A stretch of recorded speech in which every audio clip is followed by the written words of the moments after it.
Fala pessoal, fazia tempo que eu não gravava vídeo aqui, mas eu queria falar sobre um assunto rapidinho aqui com vocês. É um assunto complexo, que é sobre a inspiração da Bíblia.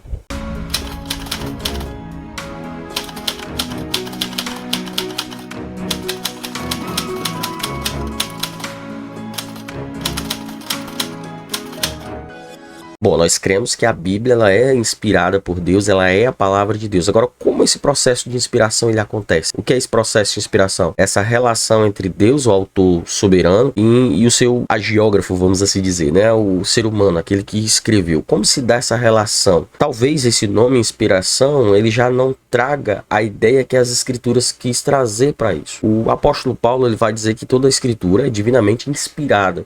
Agora, a ideia ali do apóstolo não é nem tanto de algo de fora para dentro que a palavra inspiração pode trazer, né, essa ideia, mas é uma ideia de soprado, algo soprado. Como de fato isso se dá? Não vou aqui falar todas as hipóteses, né, todas as linhas teológicas a respeito, mas para a gente ter uma ideia do assunto. A gente tem, por exemplo, a teoria do ditado, que é uma teoria do lado mais conservador, que tem sido abandonada até pelos próprios conservadores aí, que é uma ideia que trata que Deus escolheu palavra por palavra, ditou palavra por palavra, e se aquela palavra está ali, é porque ele quis que fosse aquela palavra e não um sinônimo daquela palavra, por exemplo. Nós temos também a ideia da inspiração verbal, que é um pouco diferente, né? Não necessariamente é palavra por palavra nesse sentido, de que essa palavra e não uma outra, não um sinônimo, por exemplo. E que sim, nas escrituras a gente tem essa ideia de ditado ali presente, sim. Como, por exemplo, Deus dita os mandamentos para Moisés, em outros casos também. Mas não é toda a escritura. A gente vê casos específicos ali mais relacionados talvez ali ao encargo profético,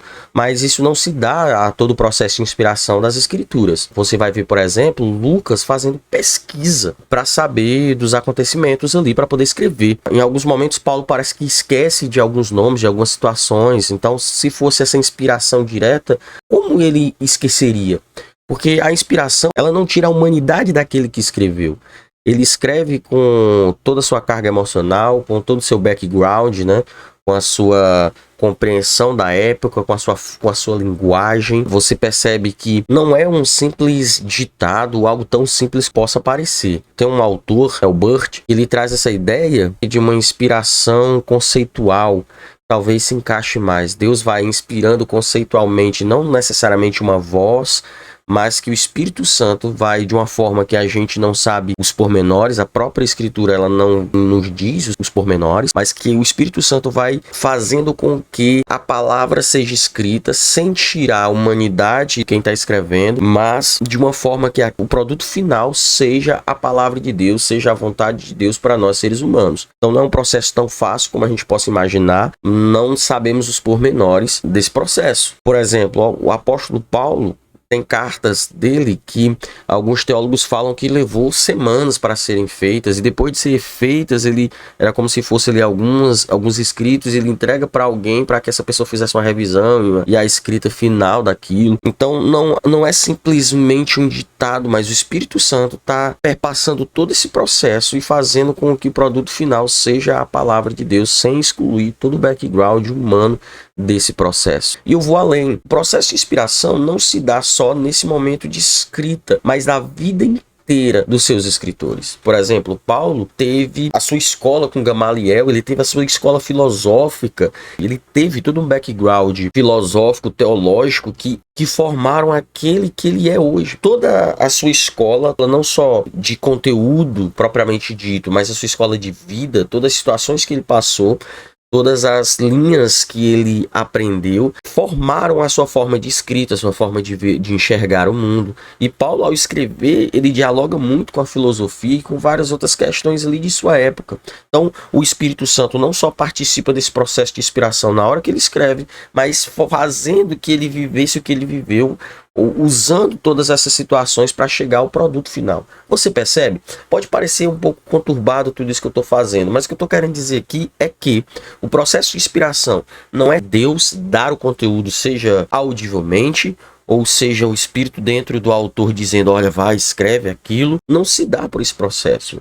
É um processo muito mais complexo do que isso. É um processo que vai muito além do que a gente pode imaginar. Como eu falei, a gente pode chamar de um processo de inspiração conceitual, como o Burt falou, mas a verdade é que os pormenores nós não sabemos de como esse processo de fato ele se dá. Mas o que sabemos é que Deus usou a vida inteira de cada um daqueles escritores, a sua formação inteira, seja formação acadêmica ou formação de vida, para que ele tivesse a escrita que tinha, para que ele tivesse o background filosófico, teórico que ele tinha, para que ele escrevesse e saísse aquele produto final. Então, Pedro teve um estilo literário, Paulo teve um outro tipo de estilo literário, e esse estilo literário é um fruto das suas experiências, das suas escolas de vida, das suas escolas teóricas. E tudo isso foi usado pelo Espírito Santo para fazer. E esse processo também perpassa pelas revisões que tiveram futuramente, pelas cópias que foram feitas. O Espírito Santo ele esteve nesse momento inteiro fazendo com que as escrituras chegassem para nós a palavra de Deus. Então percebe como é profundo? Então não é só aquilo que eles escreveram, mas depois